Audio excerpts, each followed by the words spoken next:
The morning sun painted the military academy's courtyard in golden hues as hundreds of cadets stood in perfect formation. Among them, Sarah Martinez tried to blend into the crowd, her dark hair pulled back in regulation style, her uniform pressed to perfection. At 19, she had fought harder than most to earn her place here, but today felt different. Today, the weight of her secret felt heavier than her military boots. The Academy's annual inspection was no ordinary event. General Robert Harrison, a legend in military circles, would personally review each cadet. Stories about him were whispered in dormitories late at night. He had served in 3 wars, earned more medals than most generals could dream of, and possessed an eye that could spot weakness from across a parade ground. Some said he could read a person's entire life story just by looking at them. Sarah's hands trembled slightly as she adjusted her jacket. The thick fabric felt like armor against the cool morning air, but it also hid something she prayed no one would ever discover. Beneath the starched material lay a map of pain, a collection of scars that told a story she wasn't ready to share with the world. The inspection began with the senior cadets. General Harrison moved down the line with military precision, his weathered face stern but fair. He paused at each cadet, examining their uniform, their posture, their eyes. Sarah watched as he corrected a crooked badge here, adjusted a collar there. His presence commanded respect, and even the most confident cadets seemed to shrink under his gaze. As the general drew closer to her section, Sarah's heart began to race.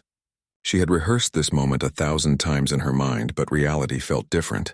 The weight of her past pressed against her chest like a heavy stone. She thought about her younger brother, the reason she had endured so much, the reason she had found the strength to escape and build a new life. 3 cadets ahead of her now. Sarah forced herself to breathe steadily, remembering the meditation techniques her counselor had taught her. She was Sarah Martinez, military cadet, future officer, survivor. She was not the frightened girl who had once cowered in dark corners waiting for the storm to pass. 2 cadets ahead. General Harrison's voice was calm but commanding as he spoke to each recruit. Sarah could see the respect in the other cadets' eyes, the way they stood a little straighter in his presence.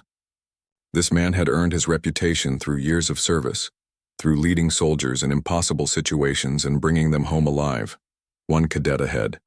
Sarah's palms were damp with sweat, but her face remained composed. She had learned long ago how to hide her fear, how to present a calm exterior even when chaos raged inside. It was a skill born from necessity, refined through years of practice. Then General Harrison stood before her. His steel-gray eyes met hers, and for a moment the world seemed to stop. Sarah felt as if he could see straight through her carefully constructed facade, past her military bearing, down to the vulnerable girl she used to be. But she held his gaze steadily, drawing on every ounce of strength she had cultivated over the years. The general's inspection was thorough but routine. He checked her insignia, noted her posture, examined her appearance with the same attention he had given every other cadet. Sarah began to relax, thinking the moment would pass without incident. She had been foolish to worry so much, but then something unexpected happened. A gust of wind swept across the parade ground, stronger than the gentle breeze that had been blowing all morning. Sarah felt her jacket flutter, the fabric pulling away from her body just slightly. It was nothing dramatic, barely noticeable to anyone not paying close attention. But General Harrison was always paying attention.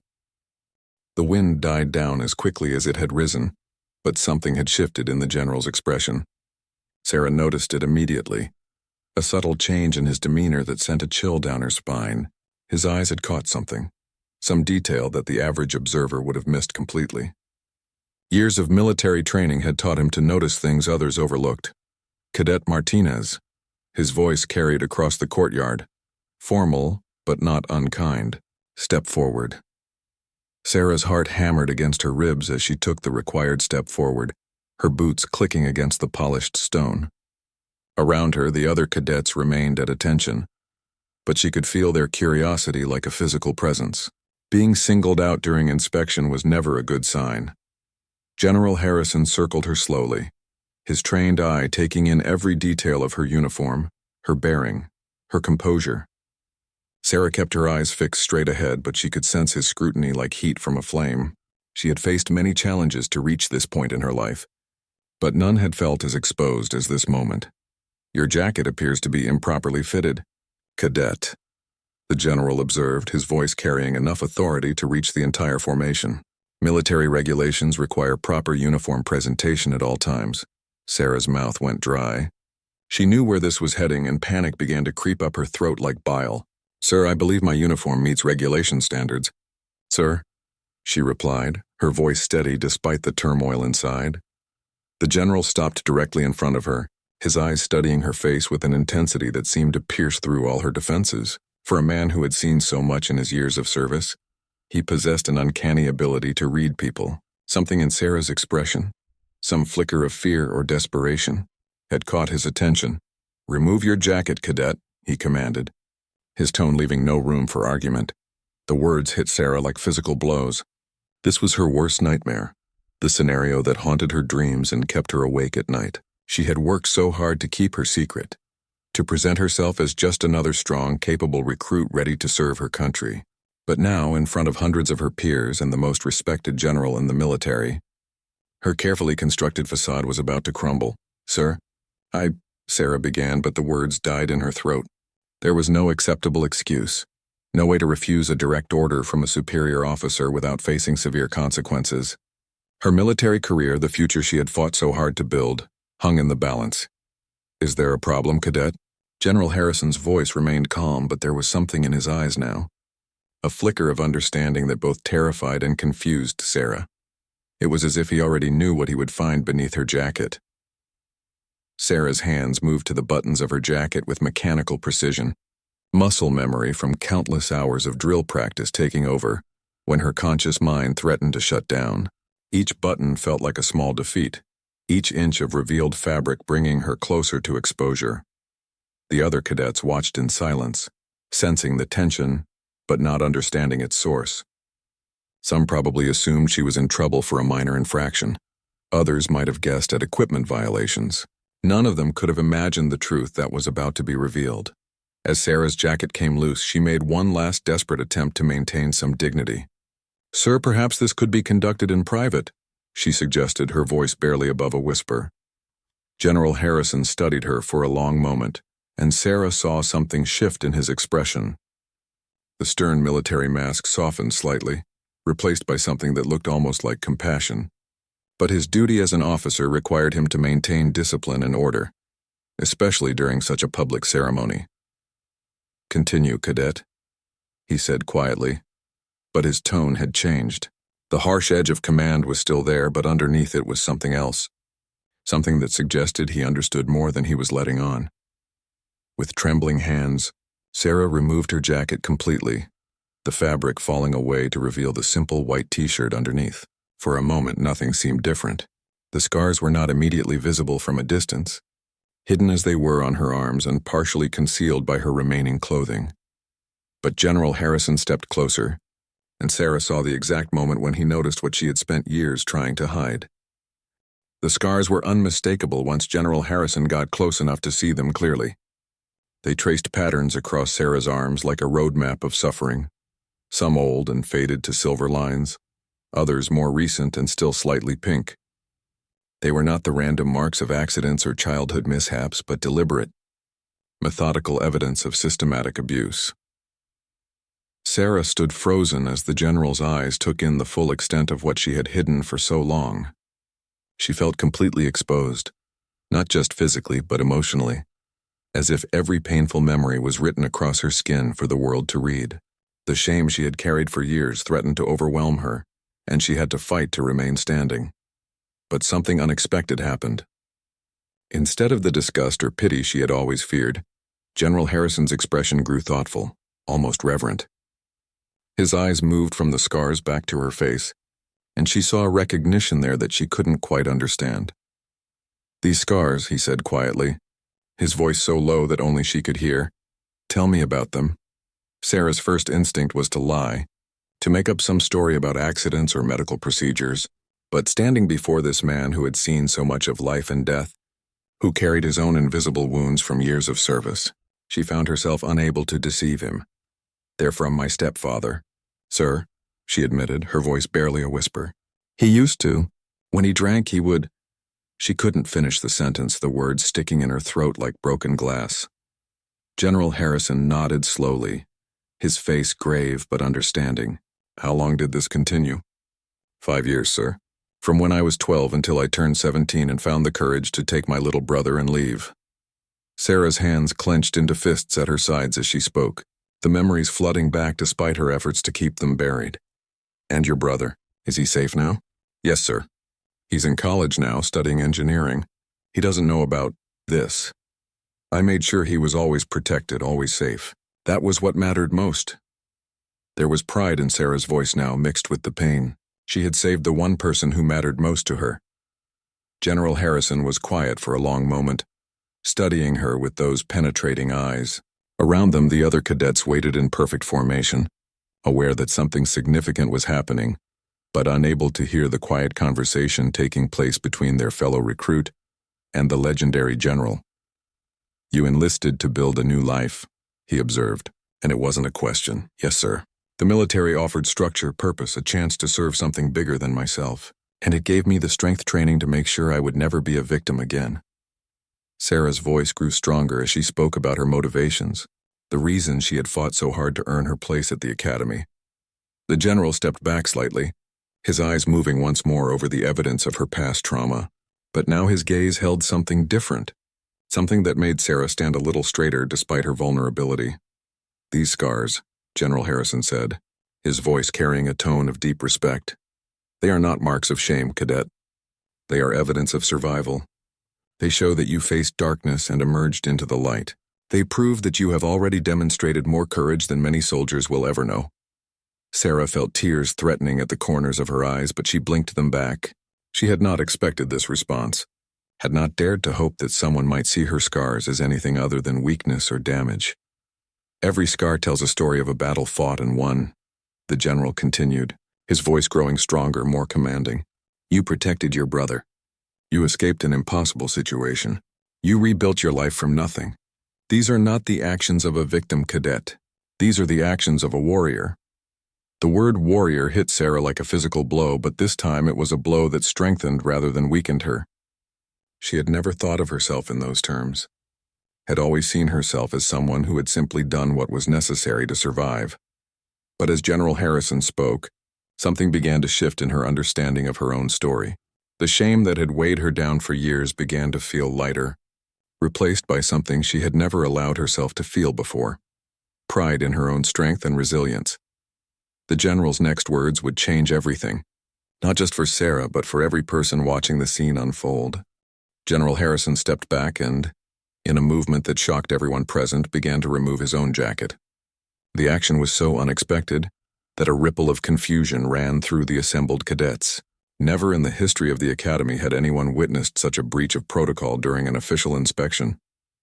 As the general's jacket fell away, revealing his crisp white dress shirt, Sarah gasped. Along his left arm, clearly visible now that she knew what to look for, were scars of his own. They were different from hers, some clearly from combat, others that looked suspiciously similar to the marks she bore.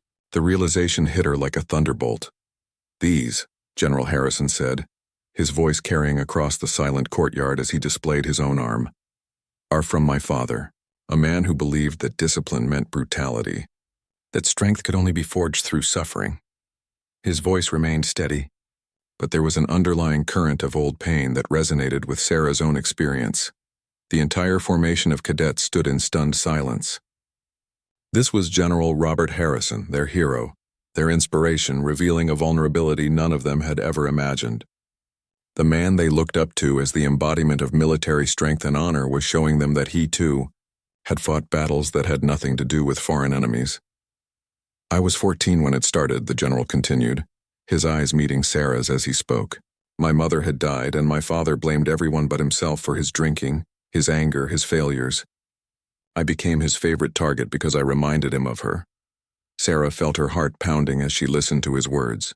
Here was someone who truly understood, someone who had walked a similar path through darkness and emerged stronger. The isolation she had felt for years began to crack, replaced by the powerful realization that she was not alone.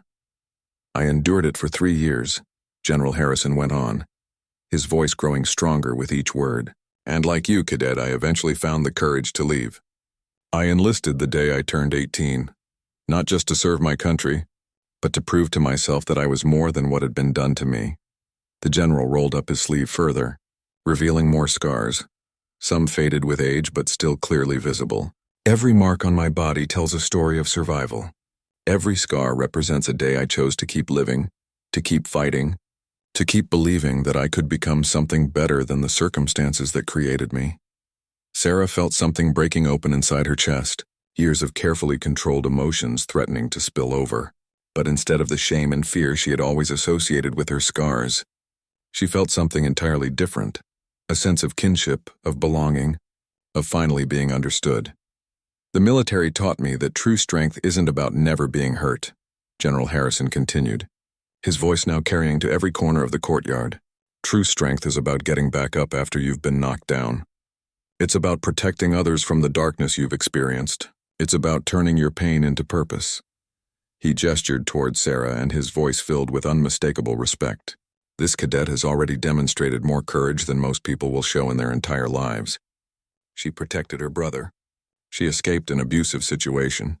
She rebuilt her life from nothing and earned her place at this academy through merit and determination. The other cadets began to understand what they were witnessing. This wasn't just an inspection anymore.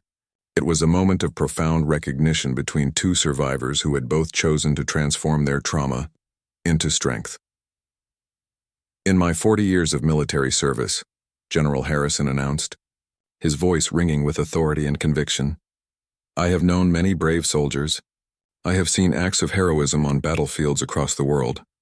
But the courage it takes to survive what this cadet has survived, to protect others while enduring abuse, to rebuild your life from ashes and choose service over bitterness, that is a special kind of bravery.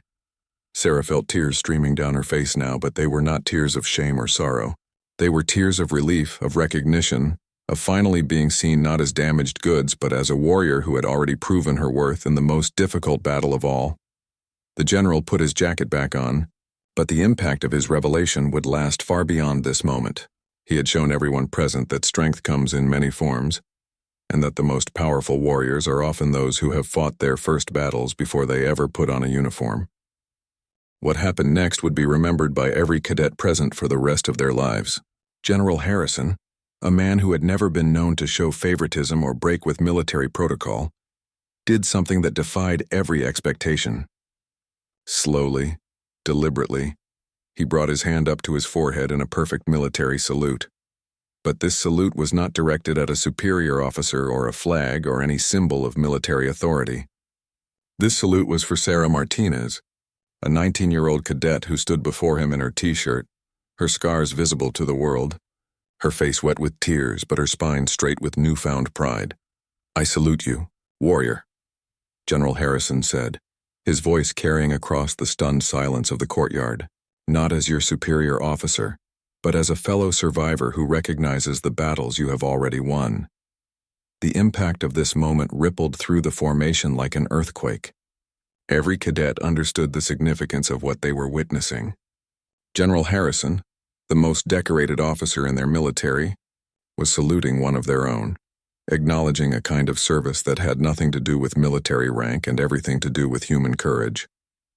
Sarah's hand trembled as she returned the salute, her military training taking over even as her emotions threatened to overwhelm her. She had never imagined that her shame could be transformed into honor, that her secrets could become a source of strength rather than weakness. The general held his salute for a full 10 seconds, a gesture of respect that spoke volumes about his character and his understanding of what true service meant. When he finally lowered his hand, the silence in the courtyard was complete, broken only by the gentle sound of wind through the academy's oak trees. Let this be a lesson to all of you, General Harrison addressed the entire formation, his voice carrying the weight of his years and his authority. The men and women who serve beside you carry stories you may never know. Some have fought battles before they ever wore a uniform. Some have scars that are visible. Others carry wounds that cannot be seen.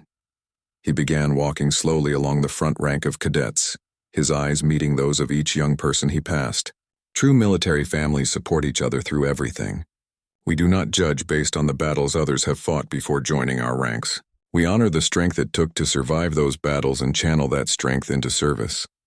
Sarah felt something shifting among her fellow cadets, a subtle change in the way they looked at her. Instead of the pity or disgust she had always feared, she saw respect, admiration, and something else that surprised her: protectiveness. These young men and women who would serve alongside her were beginning to understand that her survival made her not weaker, but stronger. "Cadet Martinez," General Harrison called out, returning to stand before her. "Your jacket, please."